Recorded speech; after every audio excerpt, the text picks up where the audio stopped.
wabarakatuh. Shalom, Om Swastiastu, Namo Buddhaya, Salam Kebajikan. Saya Diari Bawang Suminding, CGV Angkatan 9 dari Kabupaten Jember akan memaparkan koneksi antar materi modul 1.4 tentang budaya positif.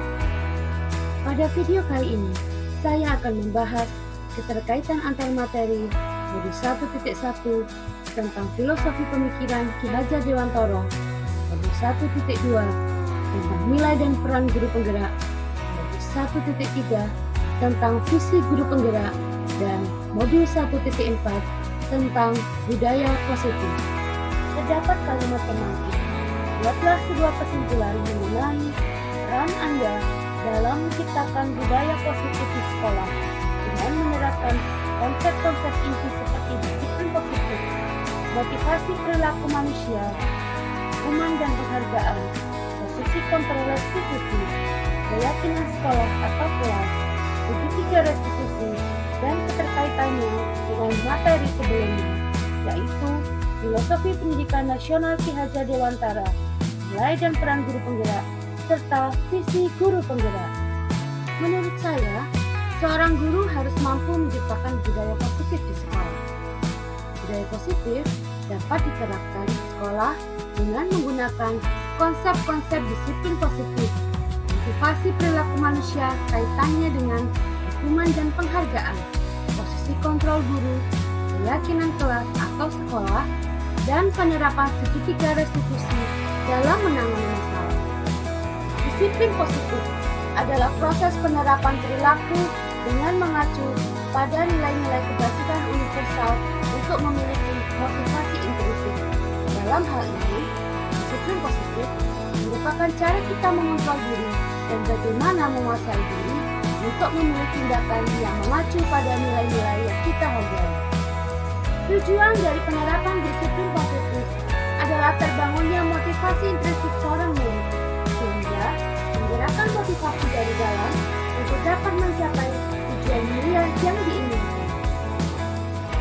Nilai-nilai kebajikan adalah sifat-sifat positif manusia yang merupakan tujuan mulia yang ingin dicapai setiap individu.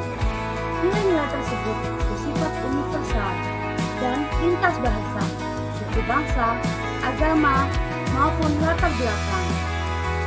Ada 3 motivasi perilaku pada manusia, yaitu untuk menghindari ketidaknyamanan atau dukungan, untuk mendapatkan imbalan atau penghargaan dari orang lain, dan untuk menjadi orang yang mereka inginkan dan menghargai diri sendiri dengan nilai-nilai yang dipercaya. Pada umumnya, kita masih menemukan murid yang menerapkan nilai kebajikan hanya untuk menghindari hukuman atau mendapatkan penghargaan, yang disebut dengan motivasi eksternal. Oleh karena itu, sebagai guru, hendaklah menghindari memberikan hukuman atau penghargaan untuk meminimalisir motivasi eksternal dari dalam diri. Keyakinan kelas adalah upaya untuk mendukung motivasi intrinsik kembali ke nilai-nilai atau keyakinan-keyakinan yang akan lebih menggerakkan seseorang dibandingkan mengikuti serangkaian peraturan-peraturan. Bagaimana upaya membentuk keyakinan kelas? Keyakinan kelas biasanya bersifat lebih abstrak daripada peraturan yang lebih rinci dan konkret. Keyakinan kelas berupa pernyataan-pernyataan yang bersifat universal. Pernyataan keyakinan kelas dibuat dalam bentuk kalimat positif dan hendaknya terdiri dari 3-7 kalimat, sehingga mudah diingat dan dipahami oleh semua warga kelas.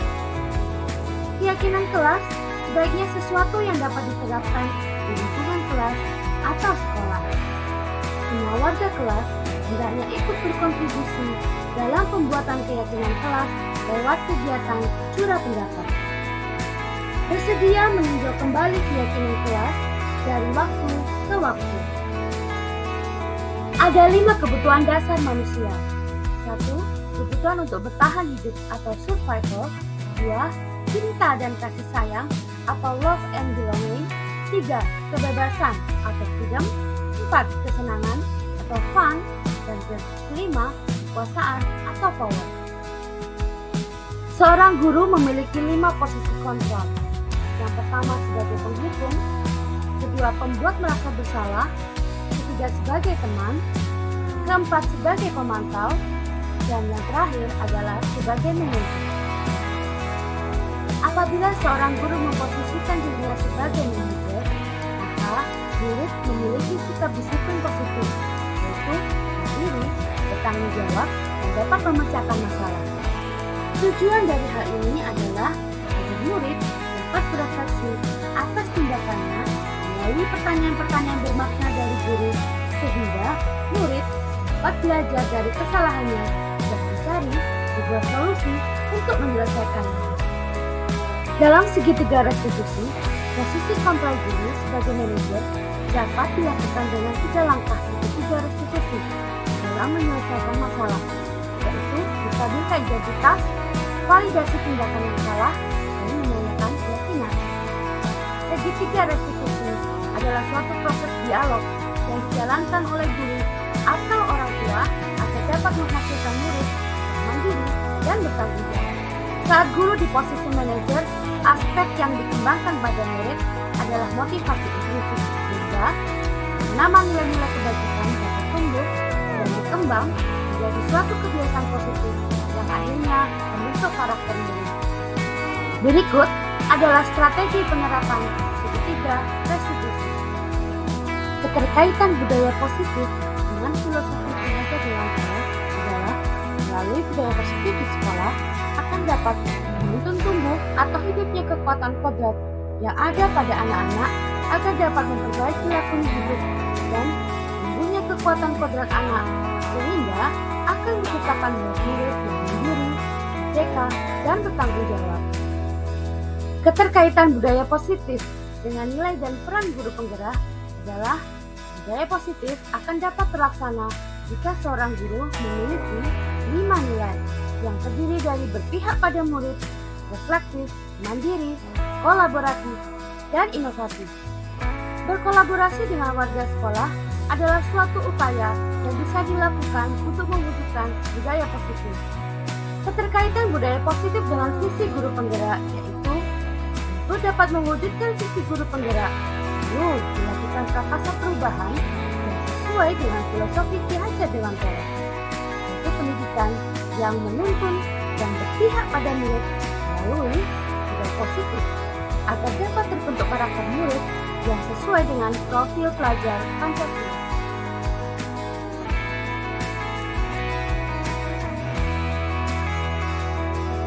Pada modul 1.4 ini saya sudah banyak belajar tentang konsep-konsep budaya positif, yaitu disiplin positif, teori kontrol, teori motivasi, dukungan dan penghargaan, posisi kontrol guru, kebutuhan dasar manusia, keyakinan kelas, dan segitiga restitusi, di mana seluruh konsep tersebut harus saya pahami dan ditindaklanjuti dengan berkomunikasi dan berkolaborasi bersama teman sejawat dan mengaplikasikannya di sekolah.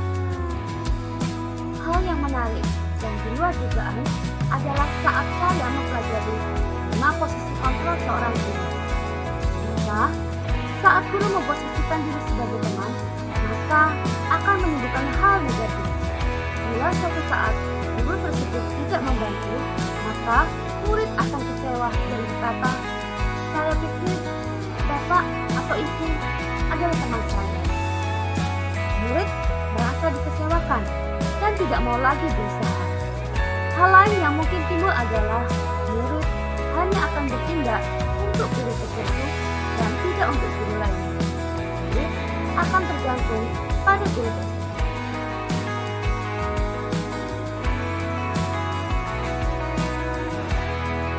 Saya menyadari posisi kontrol yang saya lakukan di sekolah selama ini adalah sebagai penghukum dan pemantau. Seharusnya saya memposisikan diri sebagai manajer agar dapat menyelesaikan masalah dan mengembalikan murid pada lingkungannya sebagai pribadi yang lebih baik dengan menerapkan segitiga restitusi.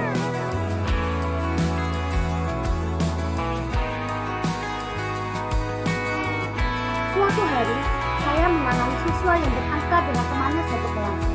Dengan menerapkan 3 langkah segitiga restitusi yang antara lain menstabilkan identitas, validasi tindakan yang salah, dan menanyakan keyakinan siswa tersebut menyadari kesalahannya dan menunjukkan perubahan perilaku secara positif.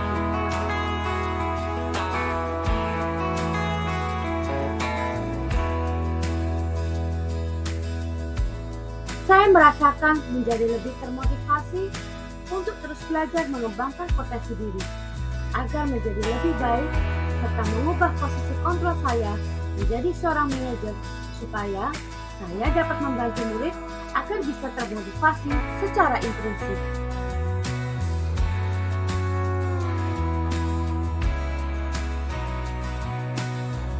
Hal yang sudah baik menurut saya adalah diri saya sudah mulai termotivasi secara internal untuk memperbaiki perilaku melalui gaya positif sesuai dengan nilai-nilai yang diakini. Yang perlu diperbaiki adalah posisi kontrol diri sebaiknya sebagai manajer.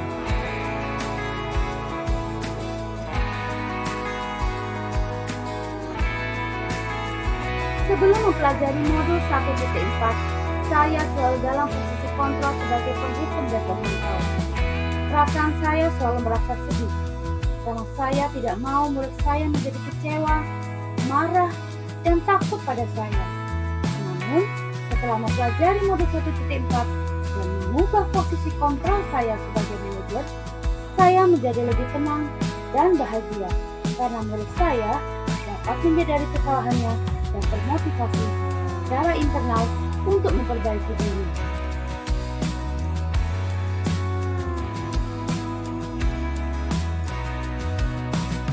Pernah, namun hanya melakukan langkah menstabilkan identitas dan validasi tindakan yang salah dengan mengatakan, ibu tidak mau menanyakan siapa yang salah. Tapi, ibu mau kamu dapat menyelesaikan masalah ini. Kamu pasti punya alasan mengapa melakukan hal itu.